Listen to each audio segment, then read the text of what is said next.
दोस्तों, क्या मोदी जी वाकई भीतर से बुरी तरह टूट चुके हैं? क्या सचमुच में उनके मन मस्तिष्क में यह संशय पैदा हो गया है कि अब उनका करिश्माई चेहरा मध्य प्रदेश, राजस्थान, छत्तीसगढ़, तेलंगाना और मिजोरम के चुनाव में बीजेपी को शायद ही जीत दिला पाए?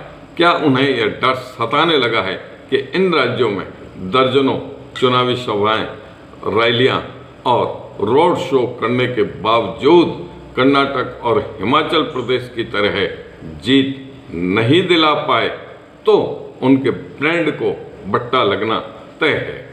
पिछले एक दशक में किसी भी चुनाव में बीजेपी को जीत दिलाने की उनकी जो छवि बनी उसका क्या होगा? और यदि इन 5 राज्यों में बीजेपी चुनाव हार गई तो उनके लिए 2024 के लोकसभा चुनाव में उतरना भी मुश्किल हो जाएगा। वैसे आरएसएस के मुखपत्र ऑर्गेनाइजर ने तो पिछले जून महीने में ही बीजेपी को नसीहत दे दी थी कि मोदी का करिश्मा और हिंदुत्व चुनाव जीतने के लिए पर्याप्त नहीं है। मोदी जी इन तमाम शंकाओं को लेकर खासे हताश और निराश नजर आ रहे हैं। चेहरे पर गजब की बेचैनी दिखाई दे रही है।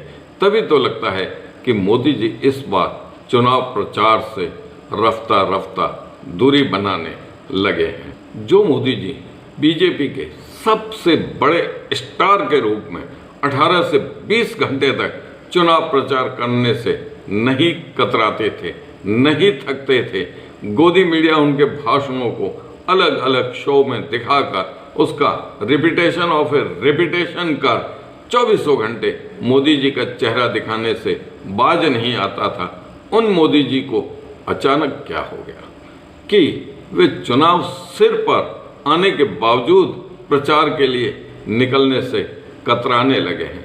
यह भी हो सकता है कि वे प्रचार को लेकर कोई और रणनीति बनाने में भी व्यस्त हो गए हो।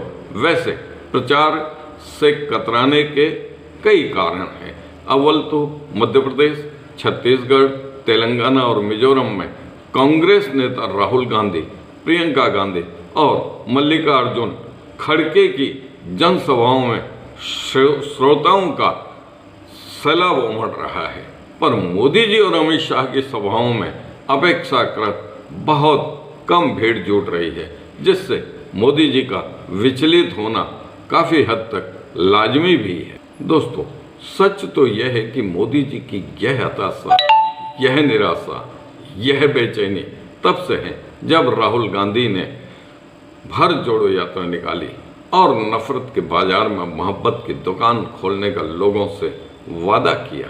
लोगों को झूठे वादों, जुमलों, फरेब, नफरत की राजनीति से दूर राहुल के चेहरे पर एक गजब की निखालसता का भाव, सच्चाई का भाव, प्यार, मोहब्बत का भाव झलकता नजर आया।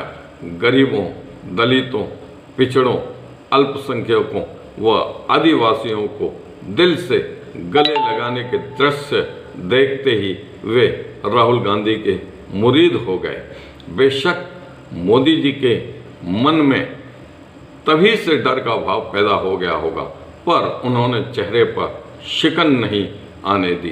बाद में हिमाचल और कर्नाटक में जोश खरोश से प्रचार किया, पर तब तक मोदी जी के हर अंदाज परस्पर वैमनस्य पैदा करने और विक्टिम कार्ड खेलकर घड़ियाले आंसू बहाने की राजनीति से परिचित हो चुके लोगों ने मोदी जी और उनकी पार्टी बीजेपी को दरकिनार करते हुए जीत का सेहरा कांग्रेस को पहना दिया।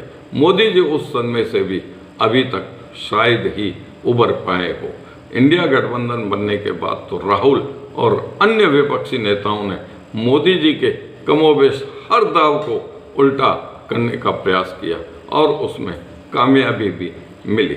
ऐसे सूरत हाल में मोदी जी की बेचैनी और अधिक बढ़ गई। दोस्तों, यहाँ बीच में आपसे आग्रह है कि यदि आपने हमारे चैनल को अभी तक सब्सक्राइब नहीं किया है तो आपसे खास आग्रह है कि आप अभी तुरंत ही सब्सक्राइब कर लें।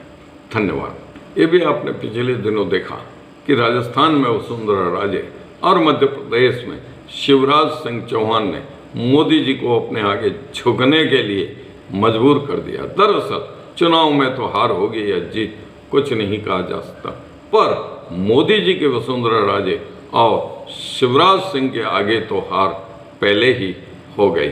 छत्तीसगढ़ में भूपेश बघेल मोदी जी और अमित शाह की दाल नहीं गलने दे रहे हैं। राजस्थान में ईडी के छापों के जरिए बीजेपी के पक्ष में माहौल बनाने का जो प्रयास किया गया, उस प्रयास ने भी मोदी जी के चेहरे पर से पर्दा उठा दिया। लोगों को पक्का भरोसा हो गया कि ऐसी कारगुजारियां मोदी शाह की जोड़ी की रजामंदी के ईडी कदापि नहीं कर सकता। ईडी के छापों का नतीजा यह निकला कि बीजेपी को राजस्थान में जीतने की जो थोड़ी बहुत उम्मीद थी वह भी अब धूमिल होती नजर आ रही है। दरअसल मोदी के लिए कैसी विकट स्थिति पैदा हो गई है। राजस्थान में वसुंधरा राजे और मध्य प्रदेश में शिवराज सिंह को दरकिनार करने का खामियाजा तो मोदी जी को ही भुगतना पड़ेगा। तेलंगाना में वैसे ही बीजेपी बैकफुट पर चल रही है। मिजोरम के मुख्यमंत्री तो मोदी जी के पास बैठने तक को तैयार नहीं है। तो ऐसी विकट स्थिति में चुनाव प्रचार कैसे करें, यह मोदी जी की समझ में नहीं आ रहा है। हो सकता है उन्होंने ऐसा मानस बना लिया हो कि 5 राज्यों में विधानसभा चुनाव में प्रचार में थोड़ी दूरी ही बनाकर रखें या प्रचार में सेकंड लाइनर बनकर ही रहना पसंद करें, ताकि उनका ब्रांड बरकरार रह जाए और उसी ब्रांड के आधार पर ही 2024 के लोकसभा चुनाव में पूरे दमखम के साथ प्रचार में उतरकर अपने ब्रांड से वोटरों को लुभाने में पूरी ताकत झोंक दें। पर यह शेख चिल्ली जैसे विचार हो सकते हैं। दोस्तों, इस वीडियो में बस इतना ही। यदि वीडियो पसंद आया हो तो लाइक और शेयर जरूर करें। अब देवेंद्र रावल को दीजिए इजाज़त। धन्यवाद।